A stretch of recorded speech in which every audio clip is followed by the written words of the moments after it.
Welcome back, friends. I am Jay Soni and I'm super excited to see you back on this amazing series called Heritage of India. In this series, we discuss places that holds the importance of national heritage. ये हमारे देश की identities है और इन्हीं से हमारा culture दुनिया भर में प्रमोट होता है। देश की आइडेंटिटी के बारे में बात हो रही है, इससे मुझे याद आया, it's a quick quiz time. क्या आपको पता है इंडिया की कैपिटल सिटी कौन सी है? If you know the answer just drop it in the comment box और जो जो सही आंसर देंगे उन्हें हम स्पेशल मेंशन देंगे। So what are you waiting for? जल्दी जल्दी आंसर बताओ।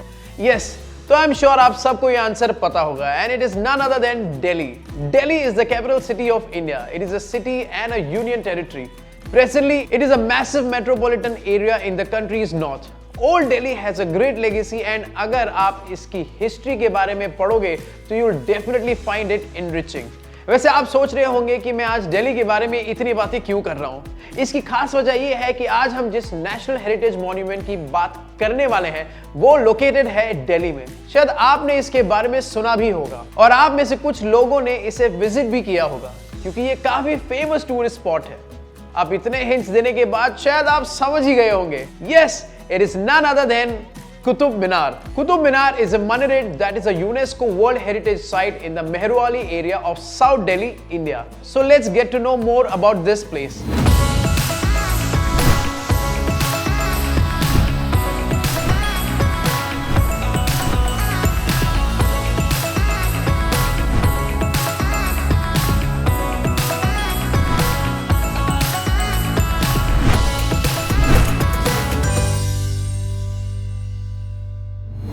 Friends, minaret का मतलब है a tall slender tower of a mosque having one or more balconies from which the summons to prayer is cried by the muezzin. So it is an integral part of the mosque. So Qutub Minar basically एक minaret है जिसे victory tower भी कहते हैं। Actually ये Qutub complex का हिस्सा है और दिल्ली के लाल कोट एरिया में सिचुएटेड है। It was founded by the तोमार राजपूत। जैसे मैंने बताया, ये दिल्ली का मोस्ट विजिटेड टूरिस्ट स्पॉट है। माना जाता है कि this was built in 1199 and 1220। Afghanistan में भी एक ऐसा ही टावर बना हुआ है जिसे minaret ऑफ जाम कहा जाता है। अक्सर कुतुब मीनार को minaret ऑफ जाम से कंपेयर किया जाता है। The main reason behind it is that both are elaborately decorated with inscription and geometric patterns. Qutub Minar का डिजाइन और उसका स्ट्रक्चर ही उसकी खासियत बताई जाती है। तो देखते हैं कि इसके इंटीरियर्स में क्या क्या छुपा हुआ है। Qutub Minar is a symbol of the synthesis of traditional Islamic architecture and southern west Asian design. Elizabeth Lambourn नाम के एक ऑथर की लिखी एक बुक काफी फेमस है जिसका नाम है Islam beyond empires, mosques and Islamic landscapes in India and in the Indian ocean. इस बुक में ये बहुत अच्छे तरीके से एक्सप्लेन किया है कि साउथ एशिया में इस्लामिक आर्किटेक्चर का राइज कैसे कैसे होता गया। बहुत से लोग जो इस्लामिक रिलीजन को मानते थे वो मंगोल एम्पायर को छोड़कर इंडिया इमिग्रेट होने लगे और फिर उन्होंने यहाँ इंडिया में रिलीजियस सेंटर्स कंस्ट्रक्ट किए। The Qutub Minar serves as a central marker to this communities. Also, it is a reminder of Islam's presence in the area. But एक नोटिस करने वाली चीज ये है कि structure of Qutub Minar is not like any other minaret. It varies greatly from that of the typical style and design of the mosques constructed in the Middle East. The style of these structures is heavily influenced by the local architecture. अब local architecture जैसे Indic temples, all these factors affected the materials, techniques and decoration used in the construction of the Qutub Minar. बात है 17th century की। किसी भी minaret का ऐसा design south Asia में पहले कभी देखा नहीं गया था। The main reason behind it was the slow adoption of the typical Middle Eastern style in India. Generally minarets mosque से attached होते हैं या तो उनके बहुत करीब होते हैं, बट कुतुब मीनार का स्ट्रक्चर ऐसे बना हुआ है कि it is detached from the main mosque.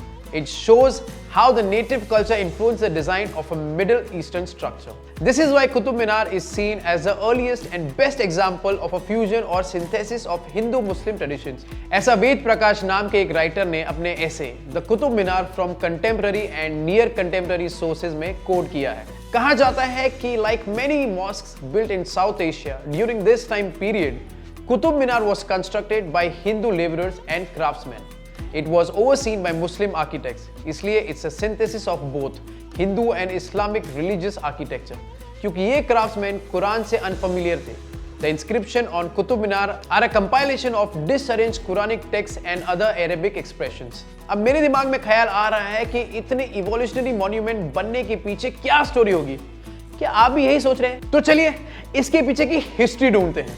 Qutub Minar की हिस्ट्री बताती है कि the Qutub Minar was built over the ruins of the Lal Kot, the citadel of Delhi का। The construction of the Qutub Minar began after the Quwwat-ul-Islam Mosque, which was started around 1192 by Qutbuddin Aibak, who was the first ruler of Delhi Sultanate. माना जाता है कि इस tower का नाम कुतुबुद्दीन ऐबक के नाम पर रखा गया था, क्योंकि उन्होंने ही इसका कंस्ट्रक्शन शुरू किया था। बट नाम के पीछे एक और पॉसिबिलिटी जताई जाती है। It is also possible that it is named after Khwaja Qutbuddin Bakhtiar Kaki. He was a 13th century Sufi saint. The Mughal emperor Shamsuddin Iltutmish was a devotee of this Sufi saint. Qutub Minar is actually a part of Qutub complex. So यहाँ पर बाकी भी बहुत से towers पाए जाते हैं. All these are historically significant monuments. Qutub Minar के नॉर्थ ईस्ट में बना हुआ कुव्वतुल इस्लाम mask was built by Qutbuddin Aibak in AD 1198. It is the earliest extant mosque built by Delhi sultans. It consists of a rectangular courtyard enclosed by cloisters erected with the carved columns and architectural members of 27 Jain and Hindu temples. अब वो वहाँ exist नहीं करते because they were demolished by Qutbuddin Aibak as recorded in his inscription on the main eastern entrance. साथ ही साथ यहाँ एक Lofty arch screen भी देखने मिलता है। यहाँ के सारे स्ट्रक्चर्स में इतने सेंचुरीज के काफी डेवलपमेंट्स होते आए हैं। The mosque was enlarged by Shamsuddin Iltutmish, who lived between AD 1210 to 1235. And Alauddin Khilji. The iron pillar in the courtyard bears an inscription in Sanskrit in Brahmi script of 4th century AD. According to which the pillar was set up as a Vishnu Dwaja. That means the standard of God Vishnu. It is situated on the hill known as Vishnu Pada in the memory of a mighty king named Chandra. The interesting fact about Qutub Minar is that this mosque complex is one of the earliest that survives in the Indian subcontinent. इसका एक evidence भी हमें इस premises में देखने मिलता है. The nearby pillared cupola known as Smith's Folly is a remnant of the tower's 19th century restoration. Records बताते हैं कि in 1505 an earthquake damaged Qutub Minar. Then it was repaired by Sikandar Lodi. On 1st September 1803 again a major earthquake caused serious damage. That time Major Robert Smith, one of the British Indian Army, renovated the tower in 1828 and then he installed a pillared cupola over the 5th story जिसे इस complex को 6th floor भी मिल गया. Unfortunately the cupola was taken down in 1848. ये instructions the Viscount Hardinge ने दिए थे. He was the Governor General of India at that time. It was reinstalled at the ground level to the east of Qutub Minar, जहां ये आज भी exist करता है Smith's Folly के नाम से. फिर ultimately 1993 में UNESCO ने कुतुब मीनार को World Heritage Site घोषित कर दिया. So friends, this was all about Qutub Minar. I hope आपको इस टूरिस्ट स्पॉट के बारे में इतनी सारी जानकारी पाकर अच्छा लगा हो. मैं आपसे मिलूंगा नेक्स्ट एपिसोड में एक ऐसे ही हेरिटेज प्लेस के साथ. तब तक subscribe to our Mind Wars YouTube channel and stay tune. जल्दी से प्ले स्टोर पर जाकर माइंड वॉर्स का नया ऐप डाउनलोड कीजिए. खेलिए बहुत सारे quizzes which bridge the gap between studies and your buddies और पाओ गेम्स खेलते खेलते स्टडी करने का मजा. So what are you waiting for? Download the app now.